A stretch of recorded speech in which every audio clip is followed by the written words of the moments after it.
12 अगस्त 1997 को मुंबई में एक ऐसा दिल दहलाने वाला हादसा हुआ कि न्यूज में ये खबर देखने के बाद एक बार के लिए तो बॉलीवुड वालों को विश्वास में नहीं हो रहा था। ये वो मंदिर था जिसमें फेमस टी सीरीज कंपनी के मालिक गुलशन कुमार सुबह 10 बजे पूजा करने पहुंचे थे। लेकिन दिक्कत वाली ये बात थी कि मंदिर के जस्ट साइड में ये जो धूपछाया अपार्टमेंट है, इस अपार्टमेंट के जस्ट सामने एक नाई की दुकान थी और उस दुकान पर ही अंडरवर्ल्ड डॉन दाऊद इब्राहिम द्वारा भेजे गए 3 गैंगस्टर मौजूद थे। खैर 15 मिनट के बाद यानी 10:15 में मंदिर से बाहर आकर गुलशन कुमार साइड वाले धूपछाया अपार्टमेंट के बाहर पार्क अपनी गाड़ी की ओर बढ़ने लगे।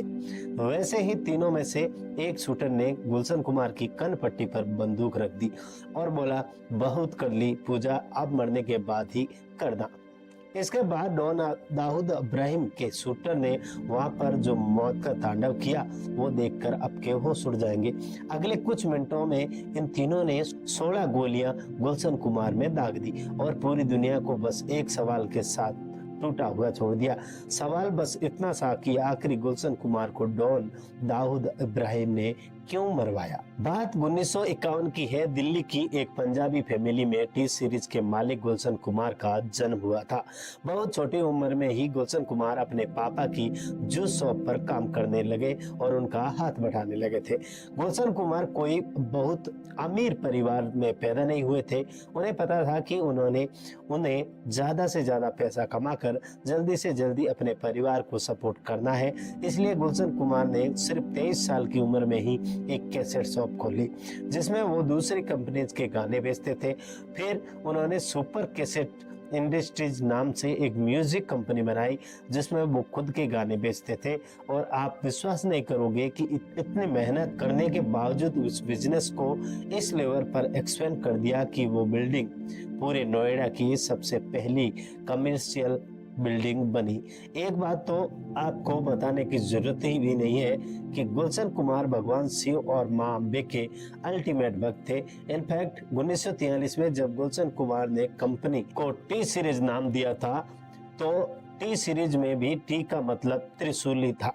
इससे पहले कि हम गुलशन कुमार की हत्या वाले दिन की बात करें तो एक बात आपको अच्छे से पता होना चाहिए कि गुलशन कुमार बहुत ही गोल्डन नेचर के व्यक्ति थे। वो हमेशा नए लोगों को मौका देते थे, जैसे अनुराधा पौडवाल, सोनू निगम, कुमार सानू और म्यूजिक डायरेक्टर नदीम श्रवण।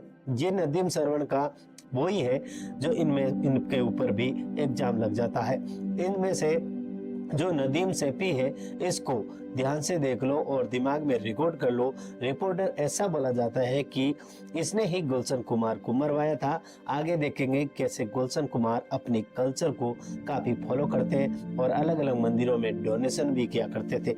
यहाँ तक कि उन्होंने वैष्णो देवी में भंडारा भी स्टार्ट करवाया था जो आज भी उन्हीं के नाम से होता है। गुलशन कुमार इतने सॉफ्ट हार्टेड थे कि पिंजरे में बंद बर्ड्स को खरीद कर उड़ा देते थे। रास्ते में कोई जानवर मर जाता तो उसकी बॉडी को खुद दफनाते थे।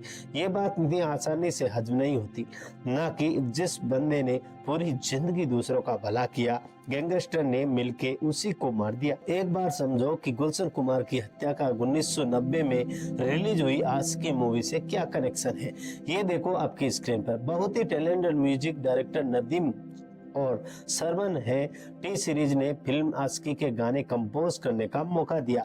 एक उभरती हुई जोड़ी जो कि नदीम सरवन की इस मूवी के गानों की 20 मिलियन कॉपीज बिक गई और इस सफलता की वजह से टी सीरीज के सारे गानों में ऑलमोस्ट नदीम सरवन का ही म्यूजिक चलता था। बहुत बढ़िया। म्यूजिक डायरेक्टर बनने के बाद नदीम ने गाना गाने की भी सोची।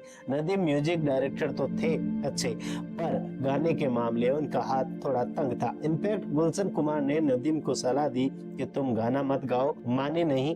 दोस्ती की वजह से गुलशन कुमार नदीम के कुछ गाने जैसे हाई अजनबी पर प्रमोट करने के लिए रेडी हो जाते हैं। जैसा कि गुलशन कुमार को लगा था कि इन गानों पर कोई खास रिस्पॉन्स नहीं आया और एल्बम पिट गई। जब कंपनी को काफी बड़ा लॉस होने लगा तो गुलशन कुमार ने नदीम के गानों को प्रमोट करना एकदम बंद कर दिया। ओवर टी सीरीज मिड 90 आते आते इतना बड़ा ब्रांड बन चुका था कि इंडिया में रिलीज होने वाले टोटल गानों में से 65 सॉन्ग के राइट्स टी सीरीज के पास ही होते हैं। अगर टी सीरीज उस समय किसी के एल्बम के राइट्स नहीं खरीदता तो उसके चलने के चांसेस ना के बराबर हो जाते थे।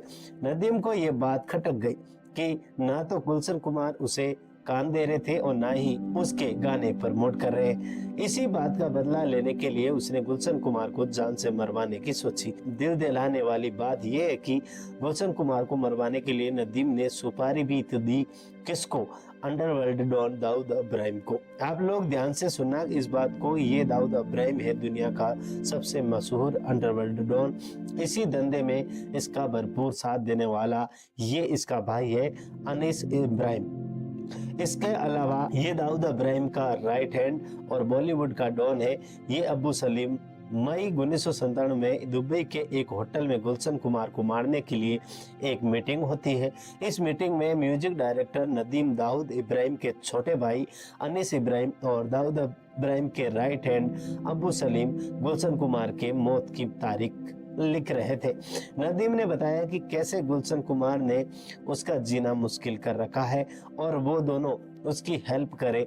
अबू सलेम ने 25 लाख टोकन मनी लेकर गुलशन कुमार का पत्ता साफ करने की बात कही। अबू सलीम ने को ये फायदे का सौदा लगा क्योंकि वो म्यूजिक इंडस्ट्री के सबसे बड़े स्टार को मारकर अंडरवर्ल्ड में और ज्यादा मशहूर होना चाहता था। गुलशन कुमार की लाइफ के लास्ट चैप्टर की प्लानिंग एकदम फुल प्रूफ करना चाहता था। इसके लिए उसने गुलशन कुमार के हर दिन के हर मिनट की इंफॉर्मेशन निकलवाई। गुलशन कुमार कब खाना खाता है, कब जागता है और यहाँ तक कि कब टॉयलेट जाता है। ध्यान रहे कि ये सब मैं अपनी मर्जी से नहीं बोल रहा हूँ, ये सारी बातें एज इस बुक में लिखी हुई है जिस बुक का नाम है my name is Abu Salem. ये बुक उस समय के बहुत ही famous investigation journalist S Hussain Zaidi ने लिखी थी। खैर, एक साइकोपैथ की तरह गुलशन कुमार को 5 अगस्त 1997 को पहली बार कॉल करता है।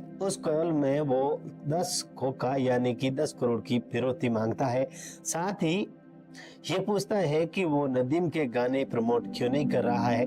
जनरली ऐसे ब्लैकमेल कॉल को लोग पुलिस को रिपोर्ट करते हैं, लेकिन बहुत अजीब बात है कि ये बात गुलशन कुमार के भाई किशन कुमार ने उन्हें बहुत समझाई कि पुलिस को बता दें। फिर भी गुलशन कुमार ने ये 10 करोड़ की फिरौती वाली बात पुलिस को नहीं बताई। 9 अगस्त को फिर से अबू सलीम का कॉल आया और फिर से फिरौती मांगने पर गुलशन कुमार ने कहा कि तुम्हें पैसे देने से अच्छा है कि मैं वैष्णो देवी माँ का भंडारा करवा दूं, क्योंकि गुलशन कुमार इतने बड़े अंडरवर्ल्ड डॉन से डर नहीं रहे थे।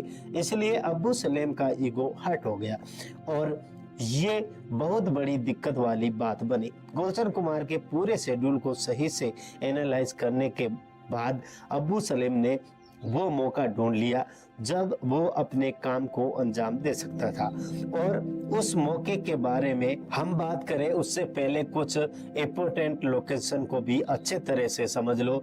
ये है गुलशन कुमार का घर जो कि मुंबई के लोखंडवाला कॉम्प्लेक्स महादेव मंदिर, जहां गुलशन कुमार रोज पूजा करने जाते थे। और मंदिर से लगभग 5 किलोमीटर दूर है ये कपूर हॉस्पिटल, जहां गोलियां लगने के बाद गुलशन कुमार को ले जाया गया। अब आपने लोकेशन को सही से समझ लिया है तो इस केस को समझने में और भी मजा आएगा। जिस मौके की हम बात कर रहे थे वो मौका था गुलशन कुमार का काम पर जाने से पहले अंधेरी के इस चितेश्वर महादेव मंदिर में पूजा करना। मंदिर की लोकेशन और माहौल अबू सलीम के शूटर को हत्या करने के बाद भाग जाने के लिए इजी लग रहा था। आप लोगों के सामने ड्रेस को लेकर क्लैरिटी भी मैं अभी से ही रखना चाहता हूं कि गुलशन कुमार के पास पहली धमकी का कॉल 5 अगस्त 1997 को आया था। दूसरी धमकी का कॉल गुलशन कुमार के पास पहली धमकी का कॉल 5 अगस्त 1997 को आया था। दूसरी धमकी का कॉल 9 अगस्त 1997 को आया था। 12 अगस्त 1997 को हुआ। मंगलवार और किसी आम दिन की तरह ही गुलशन कुमार अपने काम पर जाने के लिए तैयार हो रहे थे। उन्होंने व्हाइट कुर्ता और व्हाइट चप्पल पहनी। घर से मंदिर जाने के लिए गुलशन कुमार अपनी मरून कलर की टीम में अपने ड्राइवर रूपलाल सरोज के साथ निकलते हैं। उनकी गाड़ी सुबह 10 बजे जितेश्वर महादेव मंदिर के बाहर आकर रुकती है।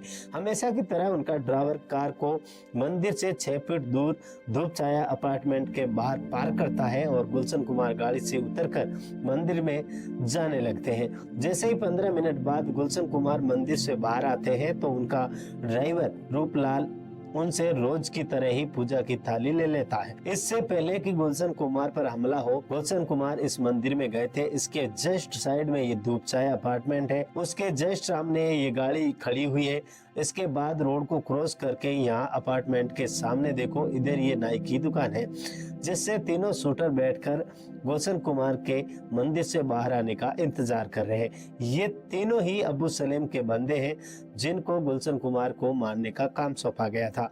इन तीनों में से ये वाला है अब्दुल रऊफ और उर्फ दाऊद मर्चेंट, ये वाला है अब्दुल सरी राशिद और तीसरा वाला है अनिल शर्मा। जस्ट अभी आपने नोटिस किया है गुलशन कुमार अपनी कार के पास पहुंचे, उनके पीछे उसने उनकी कनपट्टी पर बंदूक तान दी और बोला बहुत कर ली पूजा, अब मरने के बाद करना। जितनी देर में गुलशन कुमार कुछ समझ पाते एक गोली चली और उनके सिर को छूती हुई निकल गई।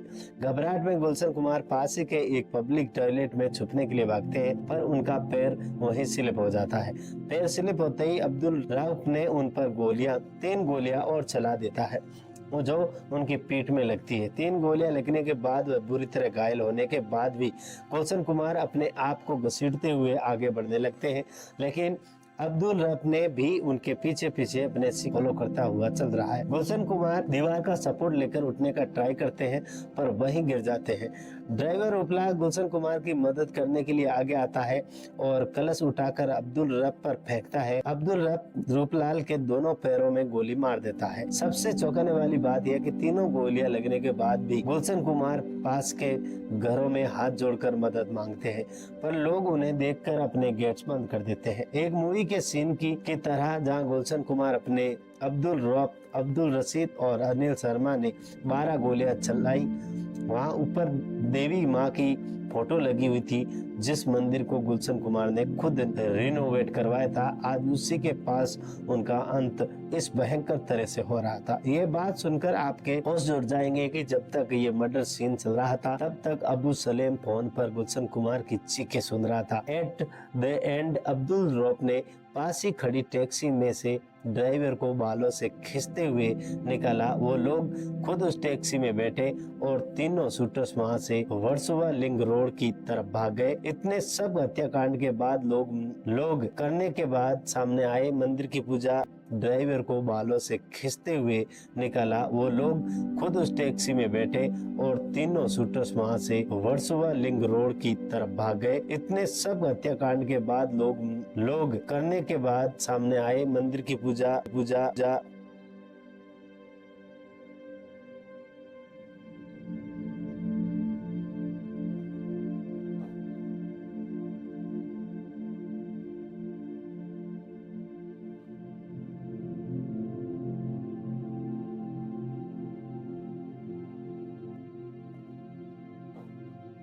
लोग करने के बाद सामने आए। मंदिर की पूजा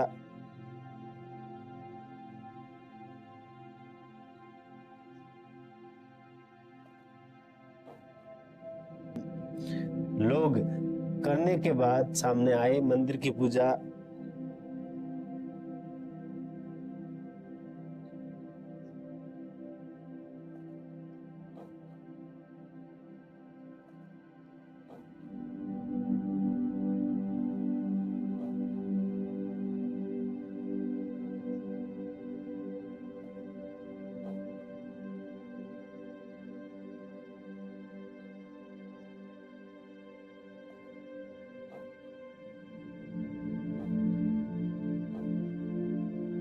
हत्याकांड के बाद लोग करने के बाद सामने आए मंदिर की पूजा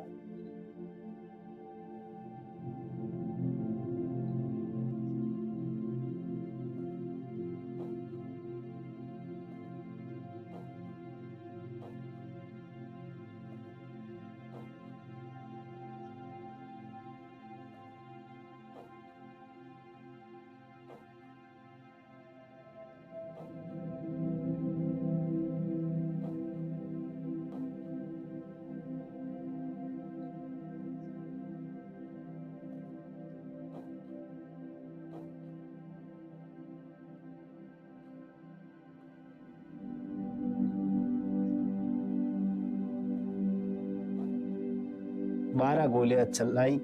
वहां ऊपर देवी माँ की फोटो लगी हुई थी, जिस मंदिर को गुलशन कुमार ने खुद रिनोवेट करवाया था। आज उसी के पास उनका अंत इस भयंकर तरह से हो रहा था। ये बात सुनकर आपके होश जुड़ जाएंगे कि जब तक ये मर्डर सीन चल रहा था, तब तक अबू सलेम फोन पर गुलशन कुमार की चीखें सुन रहा था।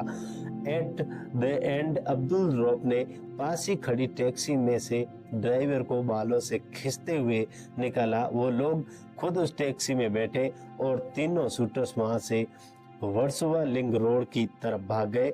इतने सब हत्याकांड के बाद लोग करने के बाद सामने आए मंदिर की पूजा